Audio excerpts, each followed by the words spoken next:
Comment savoir à qui tu as vraiment affaire? Certaines personnes jouent un rôle, mais leur vrai caractère finit toujours par ressortir. Aujourd'hui, je vais te donner 7 signes infaillibles pour percer à jour la vraie personnalité de quelqu'un. Si tu veux éviter les mauvaises surprises et mieux comprendre les gens autour de toi, écoute bien jusqu'au bout parce que le dernier signe que je vais te donner dans cette vidéo, c'est bien souvent le plus révélateur. Le premier signe pour connaître le vrai caractère de quelqu'un, c'est sa réaction face aux obstacles et face aux critiques. Quand tout va bien, c'est facile de jouer un rôle.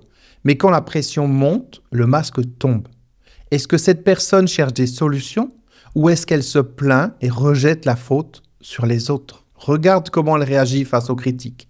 Est-ce qu'elle les prend comme un moyen de progresser ou est-ce qu'elle se braque, se justifie et attaque la personne qui lui fait cette remarque? Si quelqu'un ne supporte jamais d'être mis en question, c'est souvent un signe d'ego fragile. Et crois-moi, ça peut devenir un vrai problème à long terme. On passe au deuxième signe et celui-ci est encore plus révélateur. Le deuxième signe clé, c'est la façon dont une personne traite ceux qui ne peuvent rien lui apporter. Si quelqu'un est super sympa avec son patron ou ses amis influents, mais méprisant avec un serveur, avec un caissier ou une femme de ménage, ça en dit long sur sa vraie nature. Les gens bienveillants sont respectueux avec tout le monde, peu importe leur statut social. Mais ceux qui rabaissent les autres dès qu'ils en ont l'occasion sont probablement manipulateurs et égocentriques. Regarde bien comment une personne se comporte avec les inconnus ou avec des gens qui ne peuvent rien lui apporter. Parce que tôt ou tard, c'est comme ça qu'elle te traitera toi aussi. Et maintenant, on passe au troisième signe et celui-là va te surprendre. Le troisième signe, c'est la façon dont une personne parle de son passé et des autres. Écoute bien quand quelqu'un raconte son histoire. S'il passe son temps à se plaindre de ses ex, de ses anciens collègues ou de ses amis qui l'ont trahi, il y a un problème. Bien sûr, on a tous vécu des déceptions. Mais si quelqu'un se présente toujours comme une victime et ne prend jamais sa part de responsabilité, c'est un énorme drapeau rouge. En général, ceux qui critiquent tout le monde finissent aussi par te critiquer un jour. À l'inverse, une personne qui assume ses erreurs et parle de son passé avec recul et maturité a souvent une bien meilleure intelligence émotionnelle. Et maintenant, place au quatrième signe, celui-ci va vraiment t'ouvrir les yeux. Le quatrième signe pour découvrir le vrai caractère de quelqu'un, c'est de voir si ses actions correspondent à ses paroles. Tout le monde peut dire qu'il est honnête, fiable, généreux. Mais est-ce qu'il le prouve vraiment dans les faits? Regarde bien. Est-ce que cette personne fait ce qu'elle promet? Est-ce qu'elle respecte ses engagements, même pour des petites choses? Les paroles, c'est facile. Mais ce sont les actions qui montrent qui on est vraiment. Quelqu'un qui change d'avis tout le temps, te fait des promesses mais ne les tient jamais, c'est un signe clair d'instabilité ou de manipulation. On passe maintenant au cinquième signe qui est primordial, surtout si on recherche une relation de qualité avec l'autre. Le cinquième signe, c'est la capacité d'une personne à écouter et à se mettre à la place des autres. Quand tu lui parles d'un problème, est-ce qu'elle écoute vraiment ou est-ce qu'elle ramène toujours tout à elle? Les gens qui ne s'intéressent qu'à eux-mêmes, qui minimisent tes problèmes ou qui coupent la parole ont souvent un ego surdimensionné. À l'inverse, quelqu'un qui te pose des questions, qui écoute sans interrompre et qui cherche à comprendre, c'est une vraie qualité humaine. Si tu veux savoir si quelqu'un a bon cœur, regarde comment il écoute les autres. Et maintenant, place au sixième signe, et là on parle d'un vrai révélateur de personnalité. Le sixième signe, c'est la façon dont une personne réagit face au succès des autres. Quand quelqu'un de son entourage réussit, est-ce qu'elle est heureuse pour lui? Ou est-ce qu'elle critique, minimise ou devient jalouse? Certaines personnes ne supportent pas de voir les autres avancer.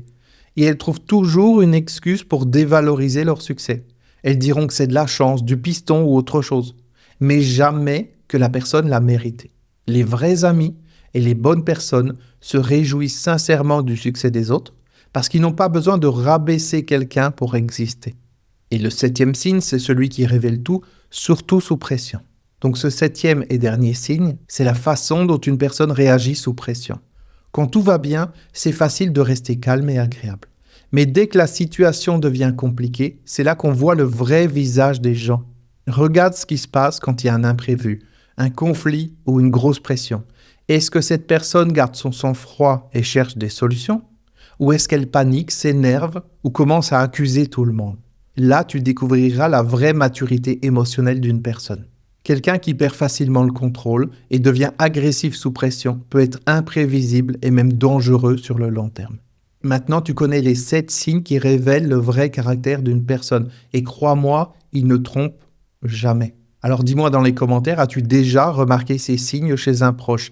Et si oui, lequel t'a le plus marqué? Et si tu veux apprendre à mieux comprendre les gens et éviter les pièges relationnels, pense à t'abonner à la chaîne si ce n'est pas encore fait. Je te prépare d'autres vidéos sur ce sujet et crois-moi, certaines révélations vont te surprendre.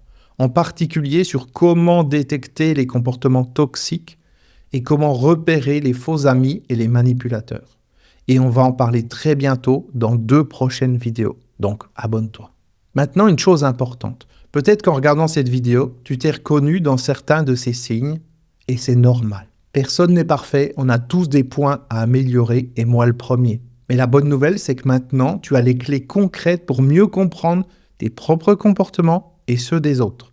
Ce que tu choisis d'en faire, c'est ce qui va faire la différence. Voici les 7 questions à te poser pour t'aider à évoluer. Premièrement, quand je suis face à une critique, est-ce que je me ferme ou est-ce que j'essaye d'en tirer quelque chose?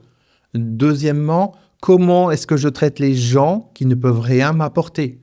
Troisièmement, quand je parle de mon passé ou des autres, est-ce que je suis dans la plainte ou dans l'apprentissage? Quatrièmement, est-ce que mes actions sont en accord avec mes paroles? Est-ce que je fais ce que je dis? Cinquièmement, quand quelqu'un me parle de ses problèmes, est-ce que je l'écoute vraiment ou est-ce que je ramène tout à moi? Sixièmement, quand quelqu'un réussit, est-ce que je suis sincèrement heureux pour lui ou est-ce que je ressens un pincement de jalousie? Et enfin, septièmement, sous pression, est-ce que je reste maître de moi-même ou est-ce que je perds facilement le contrôle? Prendre conscience de ses propres failles, c'est déjà le premier point pour devenir une meilleure version de soi-même. Et le plus beau dans tout ça, c'est que chaque jour, on a l'occasion de s'améliorer. Si on accepte de vivre les situations que la vie met sur notre chemin et d'en tirer des apprentissages. Si tu es prêt à avancer dans la bonne direction, abonne-toi à la chaîne si ce n'est pas encore fait, parce que ma mission, c'est justement de t'aider à progresser, à mieux comprendre les autres, à mieux te comprendre toi-même et surtout à t'aider à découvrir ton potentiel caché, la vraie puissance qui sommeille en toi.